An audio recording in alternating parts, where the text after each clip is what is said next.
Sa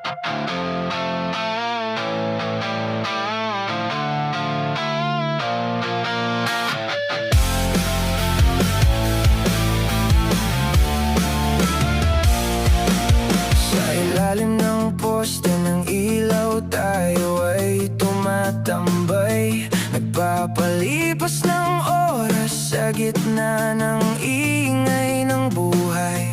Hindi kailanman bumitaw sa bawat hakbang at sabay, kahit ang mundo ay tila ba nais tayong ihiwalay.